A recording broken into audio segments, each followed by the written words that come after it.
everybody. Thank y'all for joining us tonight. I know some people are going to come on as we talk. So it is shared in all of our groups. So if y'all want to head over to Casera's Voice, it's there. It's on YouTube and it's on my personal page as well. So be sure that you share this. Please share. So, hey everybody, I am Hope Harmon. Thank you for joining us tonight at Act for Change with Hope Harmon. I am a change agent, an elected official, and an advocate for pretty much everything that is right. Living in South Georgia through open and honest conversation, my goal is to help change mindsets, perceptions, and call people to action. So tonight we have with us Malcolm King. He has been on before, and we are so grateful to have him back. He is the outreach coordinator at the Gateway Center in Cordele.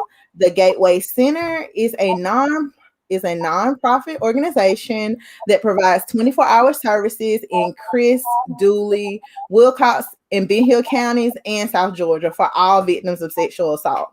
So the inspiration for this live is February was Domestic Violence Awareness Month, but this is a consistent issue year round. You know, we have these months that we raise awareness, but it's something that goes on all during the year. So, and even in reading the statistic that 1 in 3 teens have been physically, sexually, or emotionally abused by their partner. And that was just disturbing to me. And I felt like we need to have a live to talk about this and to inform parents about what's going on and really address this issue. So we're going to have an open and honest conversation, and we're just hoping to reach potential victims. We're hoping to reach people who may be in this situation, and we want them to get out. So we're gonna dive right in, and I'm gonna let Malcolm tell us a little bit more about the Gateway Center, because the Gateway Center is awesome, you guys, and it's something that we definitely need to support. So go like their Facebook page, please like their Facebook page, and we're just gonna let Malcolm tell us a little bit more about the Gateway Center and the services they offer. All right. Well, I don't have a whole lot more to add to what you said. Are you getting the echo? I'm getting no. Okay, it's just on my end. Okay. But Gateway Center is a child advocacy and sexual assault center. So my focus is on the sexual assault side, but we provide services for children who are victims of abuse, who are witness to abuse, for adults who've been assaulted. We do not officially provide domestic violence services unless sexual assault is in tandem with the domestic violence, just because of how funding goes. Right. But don't really turn people away if they come in need of services. And speaking of how funding goes, all of the services that we provide are free. So if you come into our center, if you need help, if you're a family member of a person who's been victimized, who's one of our clients, you can come in and receive services as well. Primarily therapy for, the auxiliary people, the family members, the secondary victims. We have therapy services, sexual assault exams, where we collect evidence, forensic interviews for kids to try to keep them out of the courtroom. Because, I'm sure as most of you watching know, as adults, court is not a place you want to be. So imagine being a small child, having to get up on the stand and talk. So we do forensic interviews that are court admissible. That way we coordinate with community partners, law enforcement, DFACS, the prosecutor's office, family connection. There's the way that this connection came about. Yeah. I'm thankful for. So yeah, we pretty much all services for victims of abuse. Like you mentioned, 24-hour crisis line. So if you need something, if you're not sure if you're in a situation, if you know somebody who may be in a situation, please reach out to us. Like I said, 24 hours, there will be somebody there. We're not a big organization, but there will be somebody there to assist you. And my rule of thumb, everybody, is always, I would rather call and be wrong than to not call and something is really going on. So if you think somebody's in a bad situation, please reach out, because they're going to investigate, and you would rather be wrong than to not say anything at all, and your loved one or your friend or someone you know is going through a terrible situation. So what is teen dating violence? All right. So when you're thinking of teen dating violence, you're looking at power and control. And this is going to kind of harken back to when we were talking about domestic violence previous. It's all about exerting power and control over somebody. So teen dating violence is a pattern of somebody like trying to coerce you or force you to do things that you don't want to do, in order to kind of dominate you. And the stereotype is, we think about the movie, we think about the it's not the WB anymore. What is it? Showing my age. CW. Those shows where, the kids are always, jacking each other up against the wall, right, and stuff. You think about it like that. The argument, somebody gets slapped and beg for forgiveness, but not all dating violence is physical. There are several different kinds. You've got you do have the physical assault. You've got sexual assault. You've got emotional abuse, which is huge. It's kind of one of the ones I like to hone in on now. And digital abuse. Always connected. Kids don't get to escape like we did back in the day. A lot of us, when you go home and you're cut off, now it's all the time. Your entire life is in your pocket. So yeah, it's all different ways of somebody to try to dominate you in a relationship. And I want to make this point to parents that are watching, who are saying to themselves, well, I don't allow my child to date. Just because you do not allow them to does not mean they are not. These kids have access to social media. They are texting. They are, at school. A lot of kids are back in school now. So don't think that just because we're talking about dating violence, that this isn't something that you need to listen to as a parent, because honestly, these kids are doing a lot more than we think they are, no matter how much we hover over them. So please make sure you share this. Make sure you really listen to this conversation tonight. So how do we start to talk to teens about dating violence, and at what age should the conversation start? All right, so can I jump on the topic you said before about dating? Okay, here's a PSA for everybody watching. All right, so the frontal cortex is the last part of the brain to finish developing. It does not finish until you are at least 25 years old. 25. Oh, wow. You know what that controls? It controls stuff like determining good and bad. Is this good? Is this bad? It determines attitude. It determines how your personality manifests as you walk around every day.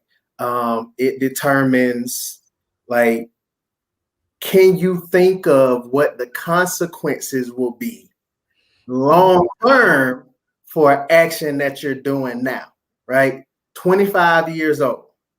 So these kids who are gonna go out, who are gonna talk, they're not bad, right? I don't want you to get the idea that you got to flip a table over because you're being disrespected. No, they are just underdeveloped. And peer pressure is the elephant in every room they walk into, right? And hormones is the gorilla in the corner of that room. Yes. So these kids are dealing with a whole lot, right? So they're spending more time with their peers most days than they are with you, especially pre-COVID and God willing, post-COVID. Like, right. They more time with their peers. So they're gonna talk about this stuff. They're gonna have their boo, their bae, their partner, their significant other, that person who's gonna be their relationship partner in everything but name. They're not gonna call them boyfriend, girlfriend, whatever. Told them that they can't, but they still gonna talk to them. They still gonna fantasize about it. So I just want to implore you, start retake your control, right? accept it as a fact that it could happen, and then work from there. How do you want them to communicate with you should dating come up? Should they be thinking about going out and doing it? You don't want them to be terrified of you, because if they're terrified, when they sneak and do it and something goes wrong, you're never going to hear about it. All right. So that's me off my soapbox. So as far as age, to start broaching the topic, it's never too early. It's never too early. I think what we, and you can correct me if I'm wrong here, as a parent, I think what happens sometimes is we think of poor, sweet, innocent babies. Yeah. When we think of relationships and dating, we dive to like the adult stuff. We get to the gory stuff first. I want my little sweet baby about that. They too young. They worry about their schoolwork and all this. Don't think of it like that. Think of it as their personal development. Start early talking to them about how somebody should treat them. Talk to them about how they should treat other people. Talk to them about establishing their boundaries, right? Teach them how to be respectful. Teach them their own self-worth. Like, start there. Teach them how to be a good daughter, son, grandchild, brother, sister, friend, cousin. Teach them how to be good in those relationships. Teach them how those people should be treating them back, so that you don't have to jump in the deep end of gory stuff. If you dating and they try to get handsy, now by the time you get to that conversation, the lines of communication will have been open for years. Right. And you got a self-actualized child who's living up to their full potential already. So you don't have to have a tough conversation with them. It'll just be a natural progression as you go. So don't jump gory first, right? Don't jump into the adult stuff. Into it. I got you. That's all really, really good. Look, I could sit here and listen to you talk about this stuff all day because it's so good. I mean, and I'm learning, y'all, as the different people I have on, I'm learning too, because I have a teenager and I'm You got it though. I have faith. These are necessary conversations. So I'm learning as we go as well, parents. So what are some of the signs, like red flags, we should look for to recognize if our child is a victim in their dating relationship, boo, bae, whatever they got going on? What should we kind of look for to know that something is not quite right? All right, so it's always going to be tougher because you're on the outside looking in when it comes to dealing with kids, but some of it is just textbook stuff. Like if you're talking about physical abuse, look for things such as your child covering up when they didn't used to cover up, right? If it's in the middle of summer and they're wearing long sleeves all the time or a jacket, it could be insecurity. It could just be that, people have body issues. Most people have them. It could be that, or it could be they're trying to cover up something. They're trying to hide something from you. They're trying to hide bruises and scars. Another thing with physical is look for big changes, like in their appearance. If all of a sudden hair is covering the face, what is being covered by that? Like, why is this just a fashion choice? You just discovered Aaliyah? Like, what are you doing? Like, have some conversations with them. Not keep track of their property, but kind of be aware of what's happening. One of the things that happens with physical abuse is taking out, and this kind of ties into emotional abuse too, is taking out frustrations on their property or using their property like as something you can hold over their head. So, look, check on phones and stuff. Check to see if phones are being damaged, if computers are being damaged, if cars are mysteriously having flat tires, because not everybody slashes tires. Some people will just let your air out to inconvenience you. Look for things like that. with sexual abuse, I think you're gonna still see clothing. Like, look for change. If you start seeing them and they're dressing skimpier than they usually do, it could, as the old folks used to say, it could be that they just got ants in their pants, and they're Yeah. a bit on the fast track. Right. They're being coerced into doing that. I'm not a big fan of diving. I'm not a big fan of not allowing kids to have some level of privacy. I think it's healthy to let them develop a level of ownership over their own lives. But it's not a bad idea to check on their pictures and things like that. See if they've been sexting and that kind of thing, because Right. that is a big way that abuse and exploitation can take place, because what will happen is they'll be coerced into sexting or sending explicit messages, videos, and then that becomes leverage that's held over their head. And now they're being forced to do things they didn't want to do because this person has this thing. They can say, "I'm just daddy if you don't do this for me." That's another thing with sex. Checking next.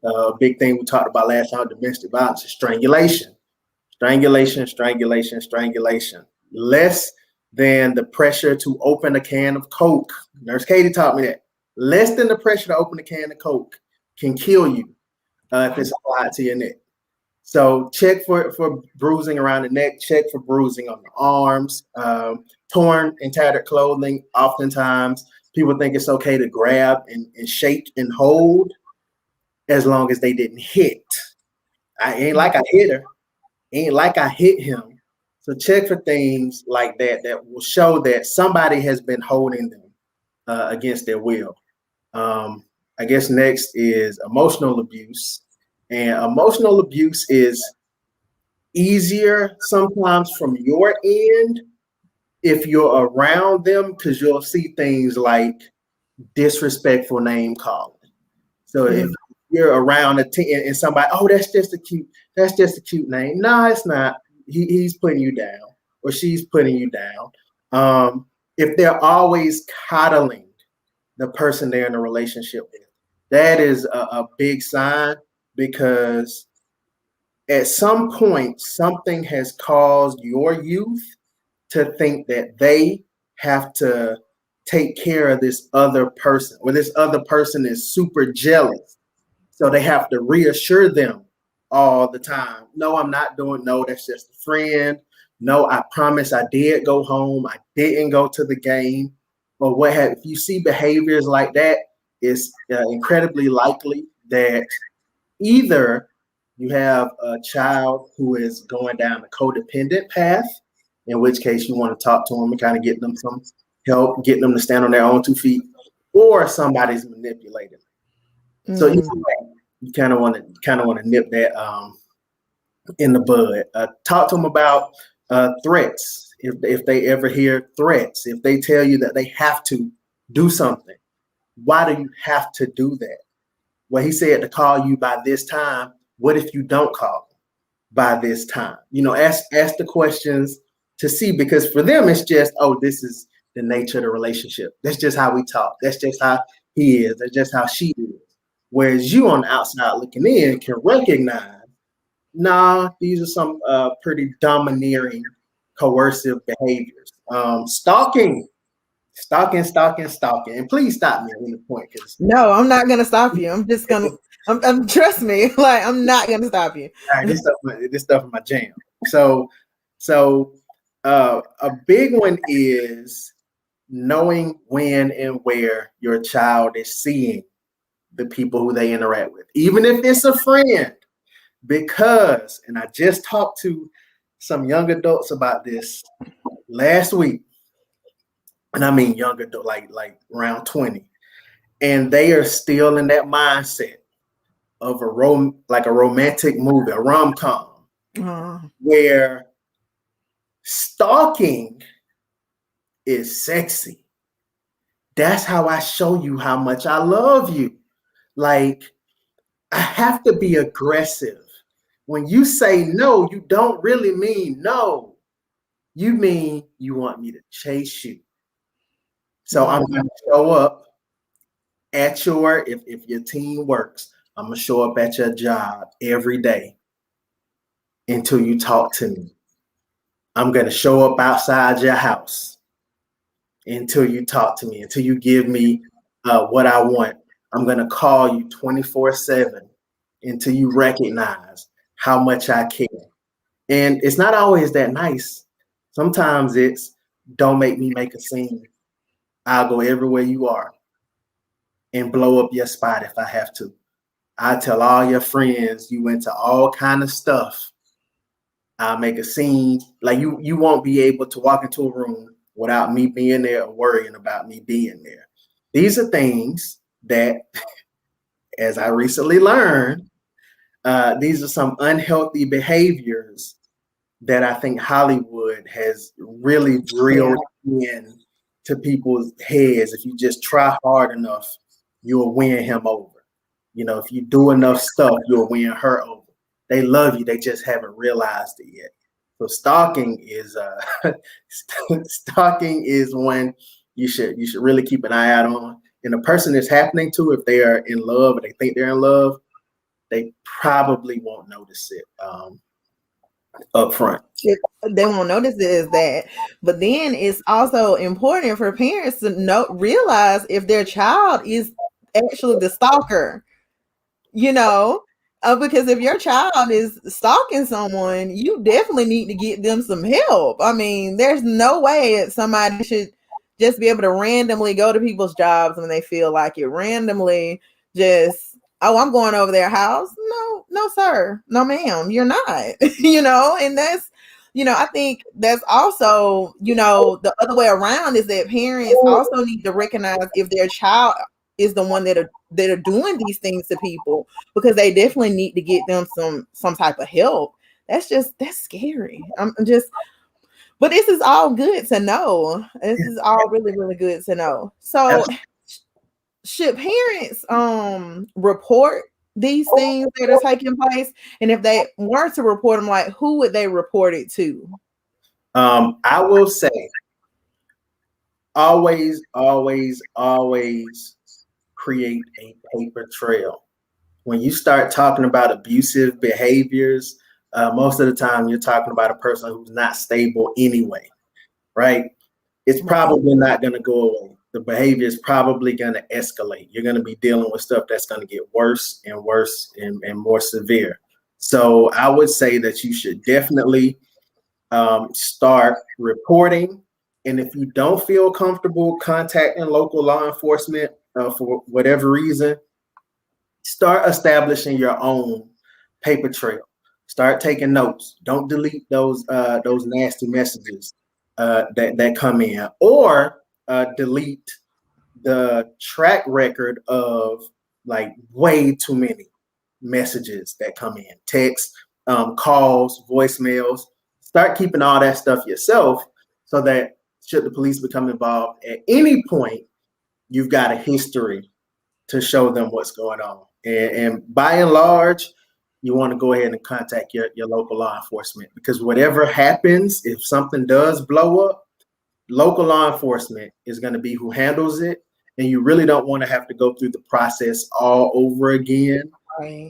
Of like, oh yeah, I called the sheriff this last time, but now I'm dealing with, PD, or I went and talked to the, I mean, no offense here when I say this, but I went and got advice from the pastor. I've only been talking to the pastor, but now it's a criminal thing. And now I've got to start the process all over again, because, the two don't intersect. So absolutely get your local law enforcement involved. And I do have, let me pull up if you don't mind. No, you're fine. And I also want to make a point to people. If you go talk to your pastor, it's okay to pray, but you need to take some action too. Go to the police too. He can go with you. He or she can go with you. Like, don't Absolutely. Pray and go to counseling, and also report it. So when you are dealing with children who are 17 and under, you can reach out to your local child advocacy center. So for Chris Ben Hill Wilcox, that's us at the Gateway Center, which you'll have our information, I guess, towards the end of this live interview.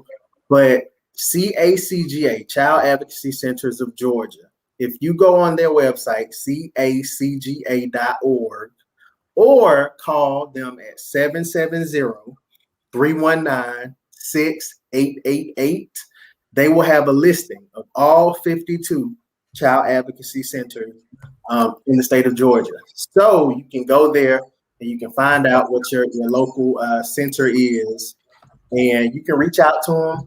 Hopefully what will happen when you reach out to law enforcement is that law enforcement handles it. I know with us, it might be good to let us know what's going on, and you may need counseling because of what's going on, but we cannot officially serve the kid until law enforcement is involved, because any crimes related to children is mandated reporter. So can you tell me that website one more time? I'm gonna type it in the chat. Sure.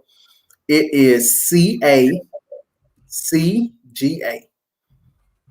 Child Advocacy Centers of Georgia.org, CACGA.org.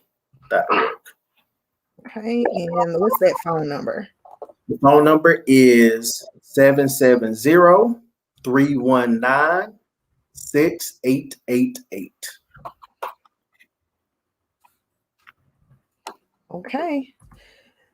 So everybody knows the website and that phone number is in the chat. So please make sure, if you're in need of those things, that you go there, because we want to make sure that if your child or anyone is going through this, that we get them the help that they need to get out and stay out. So if maybe, because we talked about earlier the importance of parents having open relationships and conversations with their children, but we know that's not always the case. So if a child or teen doesn't feel comfortable telling their parents about what they may be going through, what they're suffering through, who is somebody that you can suggest they could maybe tell, and are there any other hotlines they may be able to call? But I know you just gave us the number, so I posted that. Well, actually, I have some separate numbers for that. There are two great programs and organizations in the state now. Let me pull this up.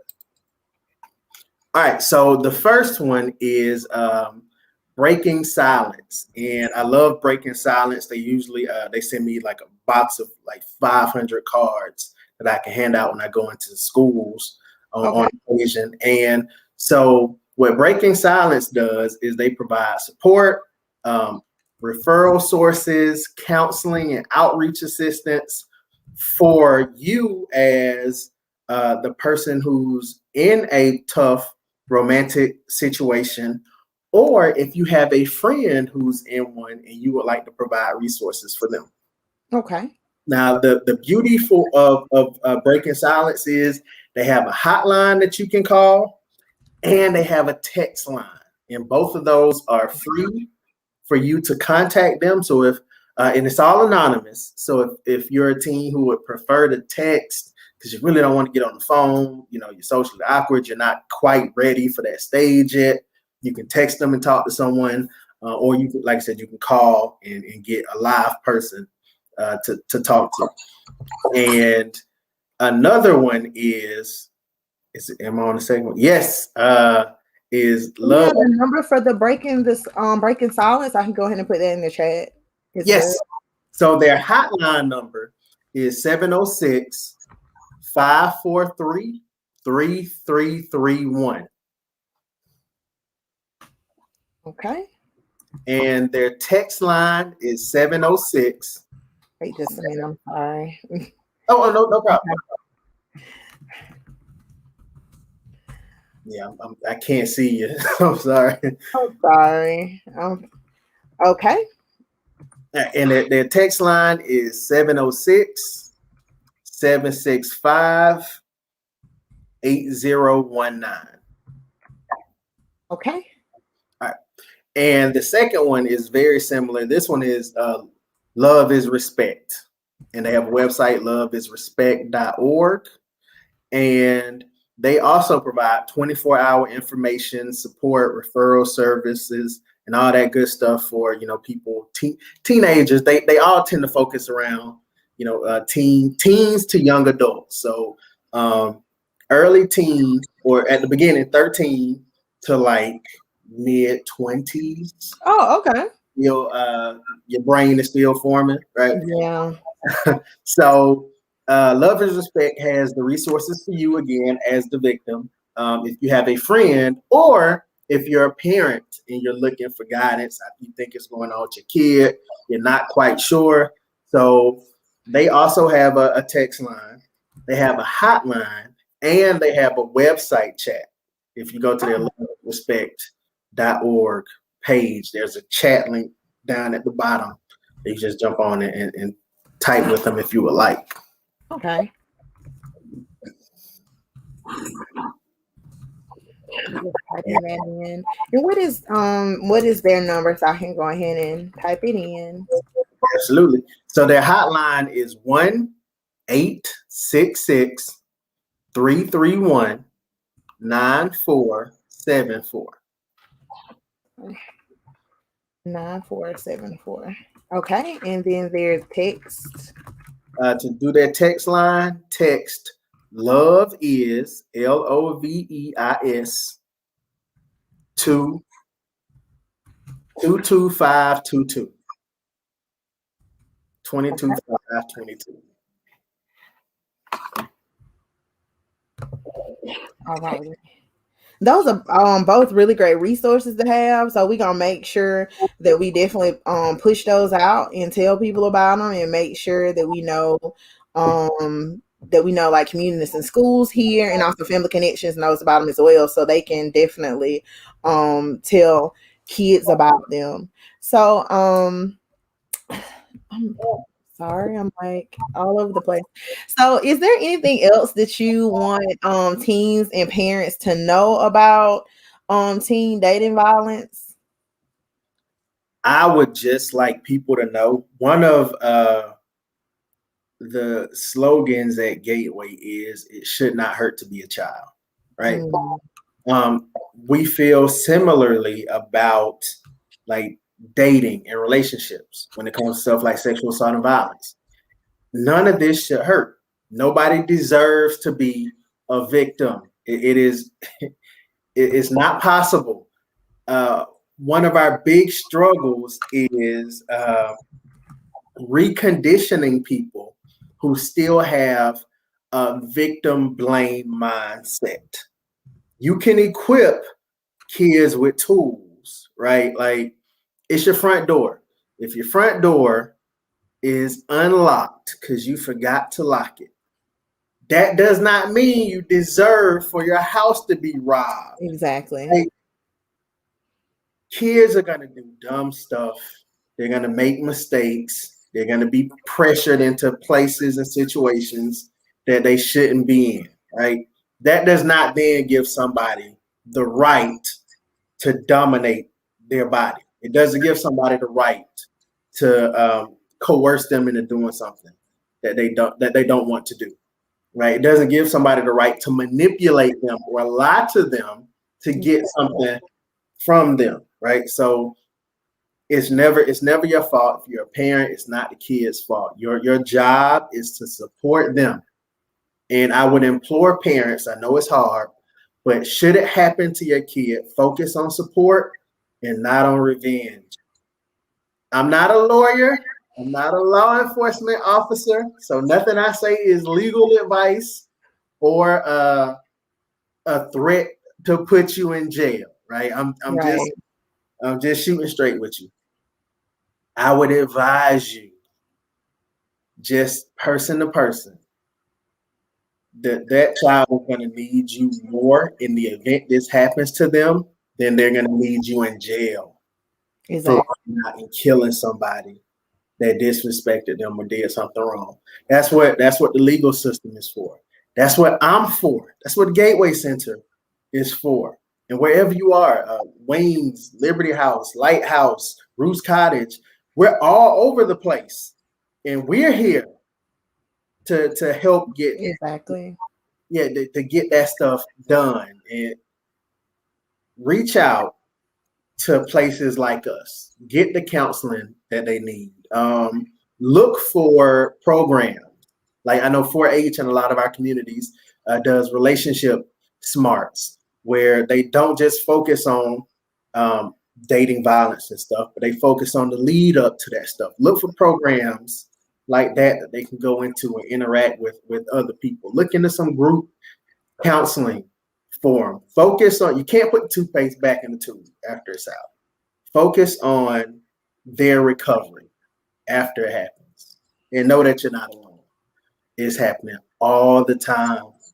There are going to be some people listening to us talk right now who I said some things earlier where they're like, hey, Right.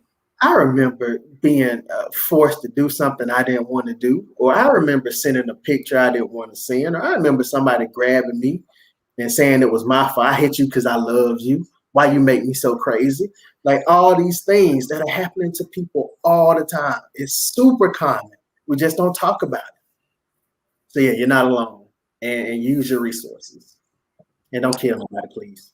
Oh yeah, please don't kill anybody. Please let the people in place to help you help you. So tell me, what are some ways that we can support the Gateway Center, and also give me the Gateway Center contact information, because I want to put it in the chat as well. So if anybody is on tonight and you need to reach out to the Gateway Center, we're going to put the information in the chat, and you can reach out to them directly. You don't have to go through me or anything like that. You reach out to them directly, and they are there 24 hours to help you. Oh, thank you very much for imploring people get to follow us. The main thing, like I said, I think last time we talked, was get the word out. It's always nice for us to get donations, because all of our services are grant funded, but grants are super strict. So there's certain things we can't pay for. So if you make a donation to us, it's going to pay for waiting room snacks for the parents as they wait for their kids to get interviewed or an exam, or if a mother has to come in for an exam, snacks so that her kids can eat. If we got to put somebody in the sheriff's patrol car and send them to a domestic violence shelter, we're going to feed them before that. We're going to put clothes on their backs. So that's the kind of stuff that donations pay for. So we always welcome donations, but the big thing is to let people know that we're here and that we're providing these services. We're providing therapy. We're providing advocacy for people who are in need of assistance after a terrible event, the exams, the interviews. Just get the word out. If you know somebody who's in an abusive situation, send them our way. So if you don't think you can convince them, maybe talking to somebody at Gateway, Right, and convince them. That's the main thing. Our website is gatewaycentercordial.org. Go to our website, look around at all the stuff that we have to offer, all the services we provide. Share it with somebody you think that might need it. Follow us on Facebook, as Hope mentioned earlier. If you would like to donate to us, there are a couple ways you can do it. Again, I got to pull this up so I don't say it wrong. All right, so we're on Venmo at TGC Donations. So it's like the Gateway Center Donations, TGC Donations. We're on PayPal at donations@gatewaycentercordial.org. And say that PayPal one more time for me. sure, donations@gatewaycentercordial.org. I want to make sure we share all this good information. And is there something else? I feel like there's something else. Your hotline number. That's what it is. Thank you. So our regular office hour number is 229-273-0600. The hotline is 229-947-7979. And the beauty of this is it doesn't matter which number you call at any time. So if you're in a crisis situation and you only remember our office line number, totally fine. Call the office line. Somebody will get the call. Okay. Well, thank you so much, Malcolm, once again for taking time out of your schedule to have this discussion with me tonight. Y'all please make sure you go follow them on Facebook. Please make sure you get get good numbers and resources that I posted in the chat. And I really look forward to having another conversation with you really soon about some other things that I have in mind. Please, everybody, be sure to follow my advocacy page, Kasera's Voice, as we continue to seek justice for Kasera and others who have lost their lives due to violence. Also, be sure to subscribe to Act for Change with Hope Harmon on YouTube and Anchor for the latest episodes. Thank y'all so much. Be sure to share, and y'all have a great night. Good night, everybody.